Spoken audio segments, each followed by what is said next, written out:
What's going on, everyone? You're watching Emeroy TV, the place to move, groove, and grow. And today is Biz Tuesday.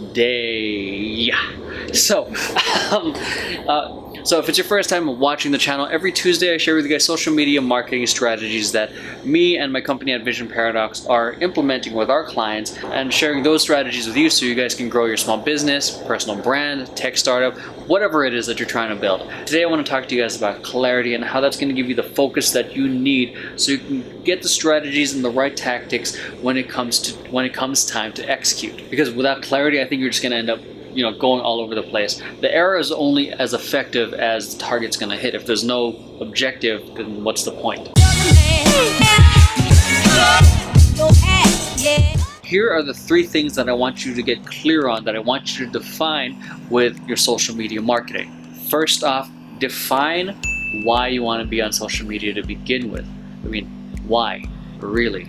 I mean, I'm not trying to be pretentious or trying to be a douchebag. Spend 10, 15, 20 minutes, maybe even an hour of pure focus on that. No phone, no technology, don't even type it, actually write it down. Like Tony Robbins says, the more whys you have, the more reasons you have to achieve a goal, the more likely you are to achieve it. So before I go into mindset 2, make sure you hit like and subscribe, hit the bell button so you guys are getting notifications of when my content comes out. So on to mindset 2. The next thing that I want you guys to get clear on is your end goal. Do you want more followers? Do you want more sales? Do you want to make money doing sponsored posts? Do you want more people buying your t-shirts? So get really clear on that and be honest. Don't write out a BS altruistic goal, like, oh, I want to make an impact on people. Yeah, that's cool if that's genuinely coming from the soul, what you want to do. But if you're saying that and your underlying goal is that I want to make more money, then you're fucking bullshitting. Okay, if you want to make money, that's okay. That's as long as you're honest with yourself. Now, what I challenge you is to be more specific. Okay, you want more money? Here's the dollar. You got more money. You want more followers? You got another follower. You can probably make that happen within the next 5 minutes. Okay. The problem with a lot of people creating goals is that they're not specific enough. Do you want 500 more followers within the next month or the next 3 months? You want to triple your revenue within the next 6 months or by January 1st? Okay, that's a lot more specific. You want your goals to be smart, specific, measurable, attainable, realistic, and time-bound. We can talk about goal setting and all that stuff in another video. Just make sure that your goals are specific. It meets those standards. And the last thing that I want you to define is, who is your target market? Who are you trying to communicate to? There's a whole saying that if you chase 2 rabbits, you get none. And there's another saying that if you try to be everywhere, you're actually nowhere. So if you try to reach that one person that you're trying to help at the other side. So this is where having to create a buyer persona really comes in. I'm not a huge fan, to be honest, of creating assumptions about the end user, because our assumption when it comes tested against the market, it might be completely different. So this is where I like doing surveys where I can get actual data and feedback from the people who are going to potentially use it. And doing this part in itself is going to help you see if your product is worth creating, or just maybe it's not the right time to do it. An example of this, there's this idea that I had for an app.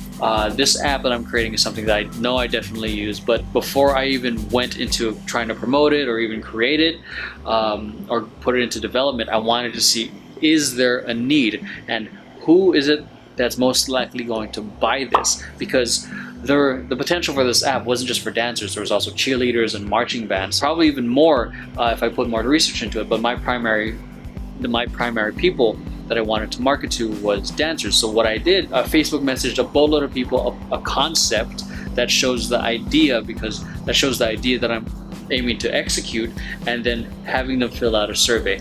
So in total, I got about 300 responses. You don't necessarily have to survey 300 people, maybe 50, 30, 50 to 100 is generally a good amount, because then you start seeing a pattern of the challenges people are facing and how your product or service can potentially meet their need. So not only are you going to see a pattern between all the responses that you get, but you're now going to have a clearer direction of how to approach your product or service when you go to market, or how to improve it.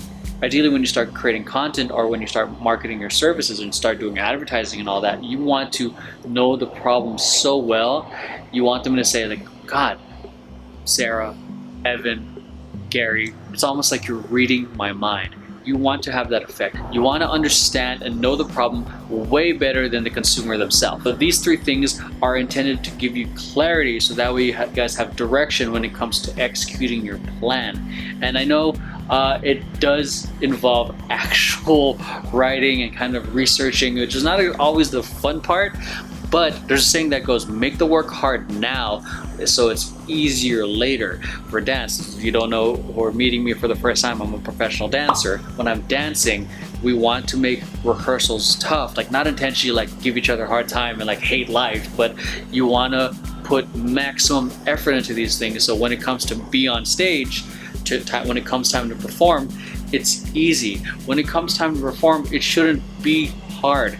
It should be effortless, because you've put so much work into it prior to it. Kobe Bryant's done this, and I want you guys to get really, really, really good on these foundational techniques in social media marketing. And I think prior to any of the tactics and strategies I share with you, I think it comes back down to the principles and getting clarity and mindset, a whole bunch of other stuff that starts with yourself prior to learning all these other things.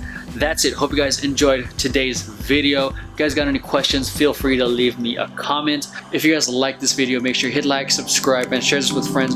Thank you guys for watching, and I'll catch you guys next time. Peace.